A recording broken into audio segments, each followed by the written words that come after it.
You go through in your education a whole series of steps.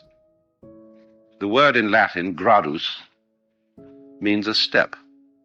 So we have first grade, second grade, third grade, gradus, gradus, gradus. Finally become a graduate.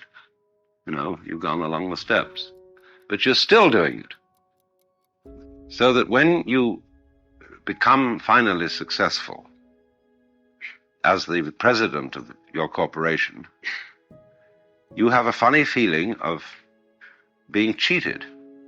You've climbed the stairway and you've got to the top, and there's nowhere else to go. And since you've never been taught to live in the present, you don't know how to. So an insurance salesman comes around and says, listen, I've got the very thing for you, a retirement program, because when you're 65, you'll drop out of the system. And then you'll really be able to enjoy yourself, see, despite your prostate trouble, menopause, false teeth, and everything else. And the art of living in the eternal now is not taught in our educational system. And it's not taught because it's thought of as being feckless, irresponsible. It isn't irresponsible at all. It is everybody's duty, I could put it that way, to enjoy themselves. Because if you don't do that, you become a nuisance. You become aggressive, you become a robber, you become a thief, you become somebody who's trying to organize the rest of the world, that is to say, a power maniac, simply because you haven't learned the very simple, inexpensive art of living in the present moment. It really doesn't take an awful lot of energy to maintain a human life. If you really consider what you need to eat, what you need to wear, how much housing you have to have, it comes down to something quite simple. And the simpler, the more you have the capacity to enjoy watching a raindrop crawl down a window. But if you watch a raindrop crawl down a window and you think, my, look at that, everybody says, you're crazy. What are you watching a raindrop fall down a window? Can't you find something more important to do? That means, can't you make more trouble than that? So the mentality that doesn't recognize the importance of watching a raindrop crawl down a window is the one that is creating the trouble in the world today. Say, you are of no value, you're not even human, unless you're changing things, unless you're interfering, unless you're progressing. We confuse growing with progressing. Unless something is happening, a great operation, a new project is going on, and you're busy with it, we say, well, you're lazy. You're good for nothing. Because you are not working for the future.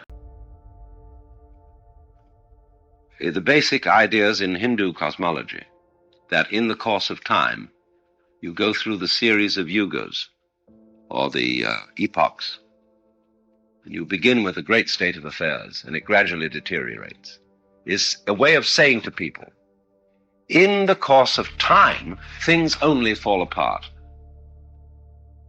Therefore, get out of time. Get off the wheel of samsara, the rat race. So this underlies my idea of what I call the politics of diversion. Divert Western man from history, from the notion that he is in a historical process which is leading to something always better and better and better, but which in fact only leads to more and more destruction. Divert people from time by living a style of life which is timeless and which is therefore more attractive than life devoted to time.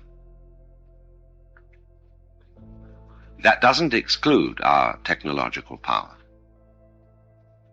Part of the whole point of technology is that through technology, we have the power to obliterate poverty completely.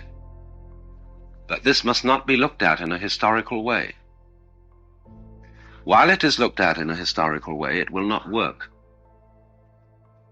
That is to say, the whole problem of money and the distribution of the wealth of the world as produced by technology is a psychological problem and not a material problem. People are hypnotized with money, which is the symbol of wealth, as if it was something that was valuable in its own right. That's the confusing money with gold. When Ramakrishna said that one of the evils of the world was gold, he was, I think, perhaps unconsciously quite correct. There's a story that once upon a time, all the banks in the world got tired of shipping gold from country to country. And so they decided to open an office in an island in the Pacific where all the banks had their headquarters and all the gold was put together there, so that all they needed to do when they had to exchange some gold was to trundle it across the street. People are hypnotized with money, which is the symbol of wealth, as if it was something that was valuable in its own right. That's the confusing money with gold. When Ramakrishna said that one of the evils of the world was gold, he was, I think, perhaps unconsciously quite correct.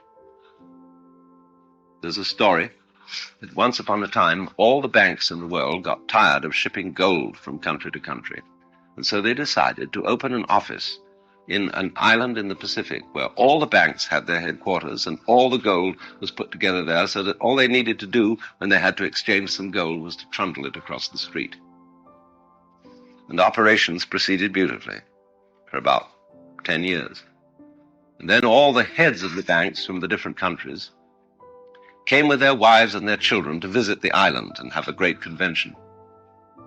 And so they inspected the books and the transactions, and everything was in perfect order. At last the children said, "Daddy, want to see the gold?" And so the bank president said to the managers, "Take our children down to the vaults so that they could see the gold." And so all those managers said, it's sort of difficult and a little problematic and it takes a lot of time. And the president said, "Well, don't be stupid. What's the matter? Can't they see the gold?" So they hummed and hawed and said, "Well, we're sorry to report that 7 years ago there was a disastrous subterranean earthquake and all the gold was swallowed up. And then everybody can circulate what they're making. Otherwise, you're in this ridiculous situation where people are starving in India and we are hoarding food supplies and burning them and dumping them in the ocean, which is sheer insanity. But it's all based on a psychological block about money." So these non-political people are saying to us, the trouble with you is you don't know what you want.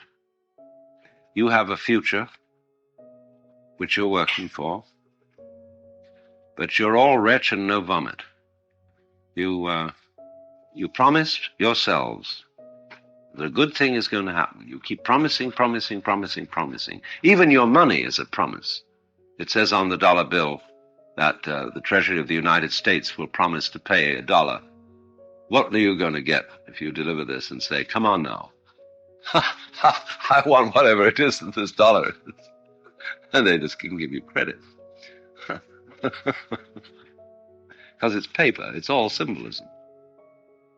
So all these myriads of so-called primitive people, like Amerindians, Mexican Indians, Africans, don't communicate with us, and we don't communicate with them, because they don't want what we think is the desirable good society. Or some of them do, of course. So in Japan, for example, the Japanese have been thoroughly conned into the idea that the Western way of life is a great thing. And so they are, by and large, frantic industrialists. And so, as a result, the cities of Nara, Osaka, Kobe are covered in smog. Tokyo is just a madhouse. They're getting it. So the whole point is, the future is an illusion. Otherwise, you're in this ridiculous situation where people are starving in India, and we are hoarding food supplies and burning them and dumping them in the ocean, which is sheer insanity. But it's all based on a psychological block about money. So, this kind of psychological block is what in Indian philosophy would be called a maya. It is an illusion, and it's the same kind of illusion as that of the future, of the idea that the future is when we are really going to live. And if that's the way you operate, when you get there, you're never going to be able to handle it because you still want a future ahead of you. You're a perpetual donkey with a carrot suspended from your collar on a rod like this, and you're pursuing it. But of course, we all knew how much we had at that time, and so we've kept the books accordingly. So it's a joke. People don't realize, in other words, that money is bookkeeping. Nothing but bookkeeping. And therefore, the whole idea of taxation, for example, is a complete anachronism. The thing that is stopping the flow of the actual wealth of the world is this fixation on money. What you need to do is actually reverse taxation and issue, instead of charging taxes, issue credit. Then, but you have to keep the credit balanced to the gross national product in some form of figuring.